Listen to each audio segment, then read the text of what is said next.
অনুরূপ শিক্ষার্থীরা কিন্তু ছিল, ছাত্রলীগের যে শিক্ষার্থীরা আছে, এবং যদি বলেন সেই আগের বারের আন্দোলন থেকেও একটু কম হতে পারে, সেটার কারণ হচ্ছে আমাদের শিক্ষার্থীদের পরীক্ষা। তারা আসেনি বলে এমন না যে তারা এখানে এই দাবিতে তারা দ্বিমত প্রকাশ করছে, তারা সবাই একমত, তারা বিশ্ববিদ্যালয় চায়, তারা অধ্যাদেশ চায়।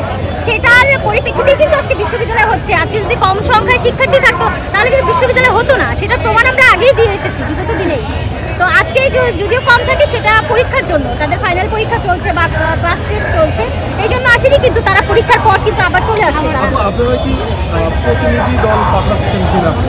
এই যে বললাম যে আমরা কিন্তু কোনো প্রতিনিধি উপদেষ্টাদের কাছে যাব না, কারণ তারা আসুক, আমাদের এখানে শিক্ষার্থীরা আছে, আমরা বিগত দিনগুলোতেও কিন্তু গিয়েছি, কিন্তু তারা আসলে আমাদেরকে সময় দিয়েছে, সময়ের মধ্যে কিছু করেনি। তো আমরা চাই তারা এই এখন লিখিতভাবে আমাদেরকে দেখ, শিক্ষার্থীদের সামনে এসে এখন এই অবস্থানে এসে আমাদেরকে দেখ যে এই দাবিগুলো তারা পূরণ করবে এই দিনের মধ্যে, বা অধ্যাদেশ দিবে এই কয়েকদিনের মধ্যে। হাতে তুলে দেব, কিন্তু আমরা সাবধান করছি, আমরা এখানে কোন রাস্তা ব্লক করতে আসিনি, শান্তিপূর্ণভাবে আমাদেরকে পুলিশ একটা স্পট দিয়েছে এবং আমরা সেখানে সমর্থন জানিয়ে আমরা সুন্দর একটি ভালো একটা স্পট আমরা স্লিপ করে এখানে অবস্থান নিয়েছি। রাস্তা বন্ধ করার মতো কোনো উদ্দেশ্য নিয়ে কিন্তু আমরা এখানে আসিনি। পুলিশ ভাইরা শুরু থেকে আমাদেরকে সহায়তা করতেছে, আশা করি তাদের সহায়তার হাত থাকবে, শিক্ষার্থীরা পুলিশকে সহায়তা করবেন। অতএব কেউ রাস্তা অবরোধের দিকে বা পশ্চিম পাশে যে পয়েন্ট আছে আপনারা সেখানে যাবেন না। সবাই আমাদের মাইকের এখানে অবস্থান নিন। আমাদেরকে যে স্পট দেওয়া আছে আব্দুল গনি রোডের সম্মুখে প্রবেশদ্বারে আমরা যারা এখানে উপস্থিত আছি সবাই এখানে অবস্থান নিন। সবাই প্রয়োজনে বসে পড়ুন, এদিক সেদিক ঘোরাফেরা করবেন না, এদিক সেদিক ঘোরা সম্ভব নয়। এই 12 মাসে এক বছর আমাদেরকে মূলা ঝোলানো হয়েছে, আমাদেরকে বাবা বেলুন দেওয়া হয়েছে। আমরা আর মূলা ঝোলানোর মতো কোন পরিস্থিতি দেখতে চাই না।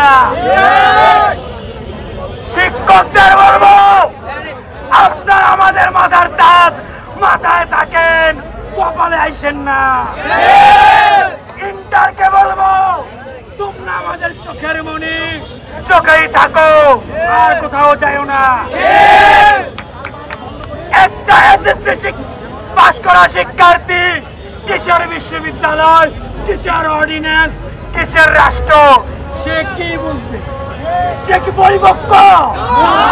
যদি পরিপক্ক হয় শিক্ষক পুলিশের দায়িত্ব দিয়ে দেন, তার প্রধান উপদেষ্টা বানিয়ে দেন। যদি না পারেন তাদেরকে বুঝান। এসএসসি পাস করা শিক্ষার্থীদের মাথার ব্রেন কি ওরকম পেকেছে? তারা কি বাংলাদেশের কোন দায়িত্বে যাওয়ার মতো যোগ্যতা অর্জন এখনো করতে পেরেছে? ভবিষ্যতে করুক, এটা আমরা চাই। তারা আমাদের ভাই, তারা আমাদের বোন, তারা আমাদের চোখের মনি, তারা চোখেই থাকে, অন্য কথা না যাক। শিক্ষকরা আমাদের মাথার তাজ, আল্লাহর ওয়াস্তে মাথায় থাকেন, অন্য কোথাও যায়েন না। 1952 সাল থেকে এই পর্যন্ত শিক্ষার্থীদের প্রত্যেকটা আন্দোলন ছিল যৌক্তিক এবং সেটা সফল হয়েছে। আমরা শিক্ষার্থীরা কারো দয়ে এখানে আসি নাই, কারো কান পরে আসি নাই। আমরা এসেছি বাংলাদেশ বিনির্মাণের পথকে সুগম করার জন্য।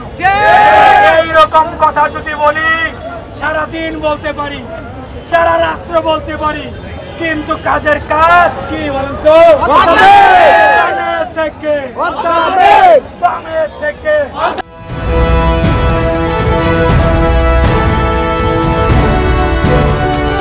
জনতা টিভি, জনগণের আয়না।